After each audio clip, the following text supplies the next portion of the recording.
Ebutafo mesanso Emma Makwaba eba Ghanatube so snowy matana tibium nsem a ekoso ewo Ghana yeman mu bro entintempa no menum enkwan no enja yefufo ninti meka ebeka kotie nsem ebia ekoso ewo oman mu na meba na ne wo ho no media toaso amamo. What's happening in the Boahene trial? What's going on? Now, there are 4 men here who are very instrumental to the trial. The learned Attorney General appointed under Article 88, the principal legal advisor to the government and the lead prosecutor. Kwabena Boahene, formerly of the National Signals Bureau, an intelligence officer who is first accused. The learned Achian Samuel, former member of parliament, former minister who is lead counsel for Kwabena. And Dr. Sremsai, who is the Deputy Attorney General, who is actually the lawyer in court for the government. Now, the case is moving quite fast, as you may have heard. And you know that we report the case every now and then here on television.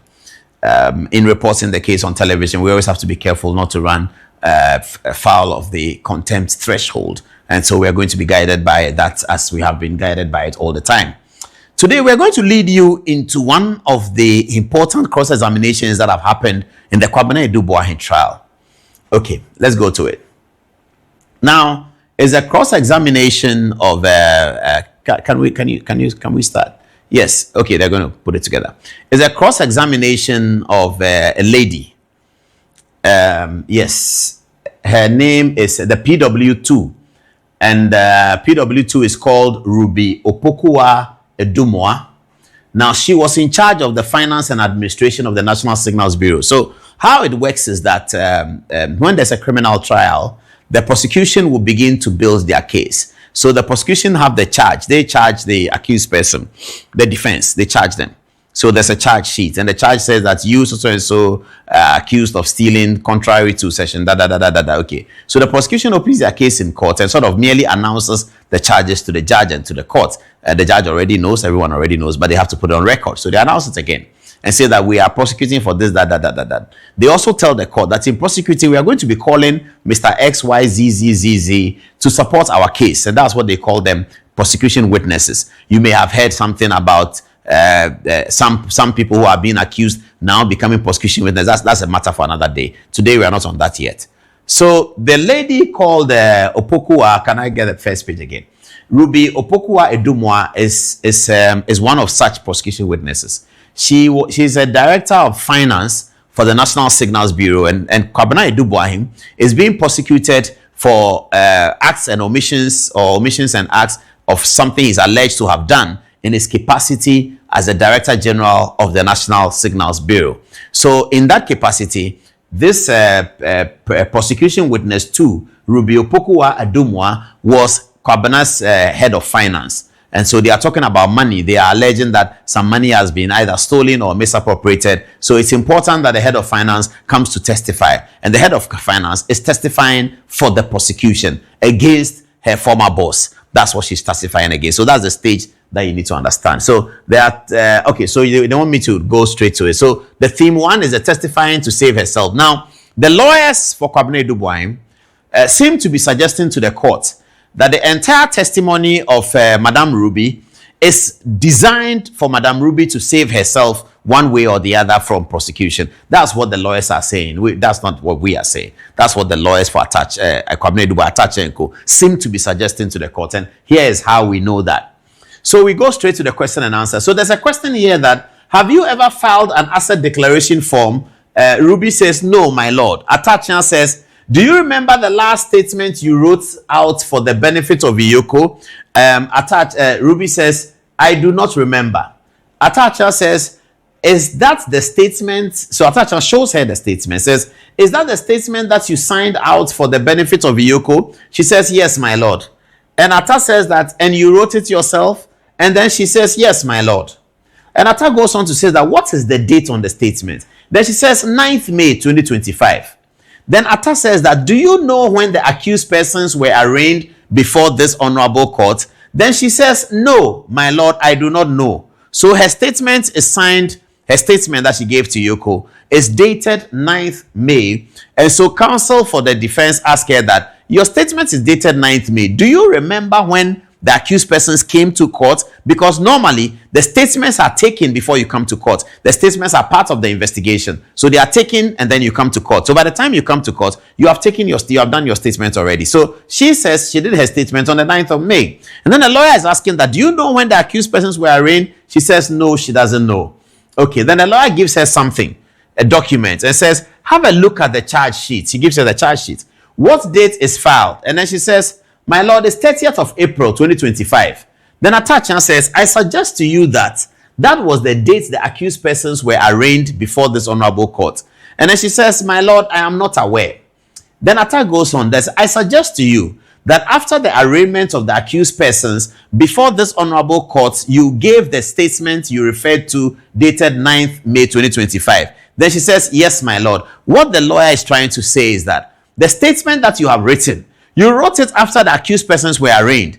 You didn't write it as part of the investigation, even though you were also interrogated. And when you were interrogated, you wrote a statement. But by the time you wrote the statement, it wasn't 30th of April. 30th of April is when they arraigned them. And your statement says 9th of May. So the lawyer is trying to understand, why is there a statement after the people have been arraigned? I'm not too sure what he's getting to. But these are the facts of the matter. Another question comes in. Even against the backdrop that you were investigated by Iyoko, you were not charged. This one is what I missed. The question is, from the document you are holding, you were not charged with any offense. She agrees, says, yes, my lord. Then Atta says that even against the backdrop that you were investigated by Iyoko, you were not charged. She says, yes, my lord. And the lawyer says, and you were very happy for that. It's a question. Then she says, yes, my lord.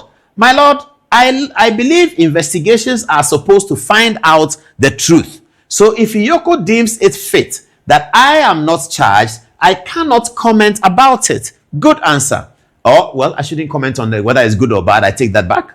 Atta says that the 3 statements you mentioned that you delivered to Iyoko, they have excluded the statements you signed out to Iyoko on the 9th of May 2025. Is that not so? She says, no, my lord.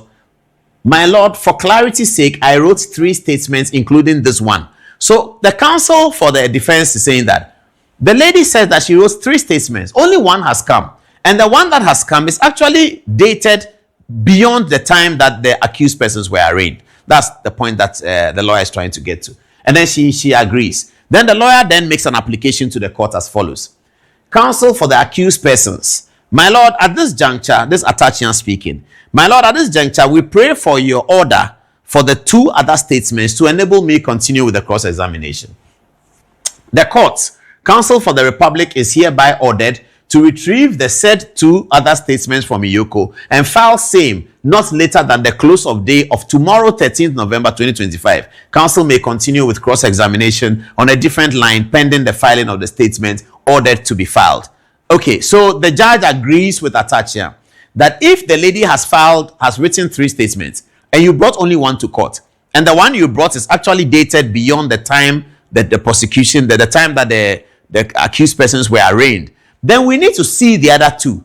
And then the judge says, yes, prosecution, bring the other 2 statements. So we go on. We'll finish just now, don't worry. It says, the next one is, when you came into the space of Iyoko, they informed you that the interrogation is being recorded. Is that not so? And then the lady says, yes, my lord. Then Atacha makes another application to the court. Counsel for the accused person says, my lord, I pray for an order that the voice recording be brought to court.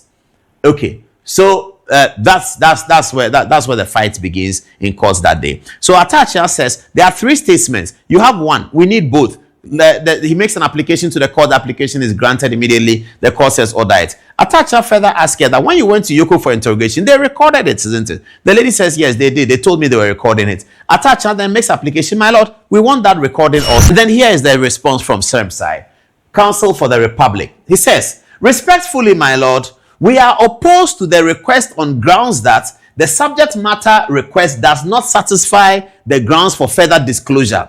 My lord, the Supreme Court recent decision is to all intents and purposes an obiter, and regardless of how elaborate the court puts it down, cannot constitute a ratio decidendi. Okay, good point. I believe she's making this point because Atacha may have argued that based on a Supreme Court decision, these recordings must be given. And the Deputy Attorney General is trying to distinguish, as they say, those Supreme Court decisions, calling them obiter. That's another conversation we can have. Obiter is not the main ruling. It's something that a judge says. The ratio decidendi is the main ruling. Ratio decidendi is Latin. Some say decidendi, which is the germane matter of. So if they take me to court or they take anybody to court and they say that you crossed the red traffic light, and the judge says that yes, I believe that he crossed the red traffic lights. I don't even like the black car he was using. Black cars are not very good because when you drive black cars in the afternoon, you can't see well.